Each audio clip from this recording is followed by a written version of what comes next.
तर शेतकऱ्यांच्या कर्जमाफीच्या मुद्द्यावरून अजित पवारांनी युटर्न घेतलाय।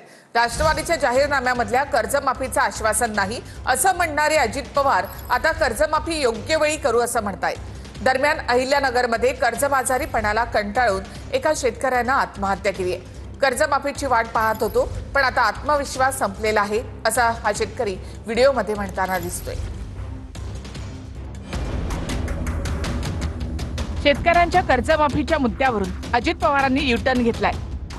राष्ट्रवादीच्या जाहीरनाम्यामधल्या कर्जमाफीचं आश्वासन नाही असं म्हणणारे अजित पवार आता कर्जमाफी योग्य वेळी करू असं म्हणतायत।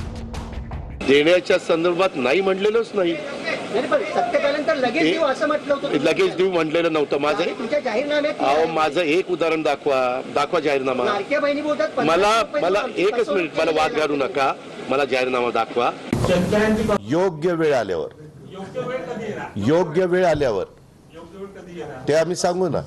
जाहीरनाम्यामध्ये ते होतं, आमच्या लाडक्या बहिणीचं आमचं काम चाललेलं आहे। एकंदरीत राज्यकारभार करत असताना सगळ्या गोष्टीचा विचार करून पुढे पावलं उचलायची असतात, परंतु आमच्या मुख्यमंत्र्यांनी सांगितलेलं आहे, उपमुख्यमंत्र्यांनी सांगितलेलं आहे, मी सांगतोय की योग्य वेळ आल्यावर आम्ही ते करू। एकीकडे शेतकरी कर्जमाफीची चर्चा सुरू असताना दुसरीकडे अहिल्यानगर जिल्ह्यामध्ये शेतकऱ्यांना कर्जबाजारीपणातून आत्महत्या केली। नेवासा तालुक्यामधल्या बाबासाहेब सरोदे यांनी आत्महत्येपूर्वी एक व्हिडिओ सुद्धा चित्रित केलाय। आज ना उद्या कर्जमाफी होईल ही आशा होती। सरकारनं शेतकऱ्यांना दिलेल्या आश्वासनाप्रमाणे कर्जमाफी केली नाही।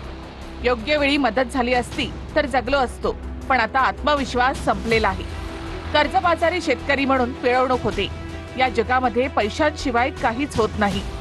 जिवंतपणी मदत झाली नाही, मी मेल्यावर इतर शेतकऱ्यांना तरी मदत करा असं बाबासाहेब सरोदे व्हिडिओमध्ये म्हणतायत। 45,000 कोटीचा भार लाडक्या बहिणींच्या निमित्तानं, त्या लाडक्या बहिणींमध्ये अनेक बहिणी त्या आमच्या लहान शेतकऱ्यांच्या घरातले असतात, त्याच्यामुळे त्यांना पण तिथं मदत होते। अशा वेगवेगळ्या पद्धतीनं मदत करण्याचं काम आमचं चाललेलं आहे। आत्महत्या करेपर्यंत टोकाचं पाऊल कुठल्याच शेतकऱ्यांनी किंवा बहिराजांनी उचलू नये। ज्यांनी कर्ज उचललं आहे तो आत्महत्येकडे निघालेला आहे, अशा व्यक्तीचं सर्वेक्षण करून कर्जमाफी केली पाहिजे, याकरताही आपण पुढे काम करण्याचा प्रयत्न करतो आहे। माननीय देवेंद्र फडणवीसजींनी याकरता एक समिती तयार केली, त्याचेही काम चालू झालेलं आहे।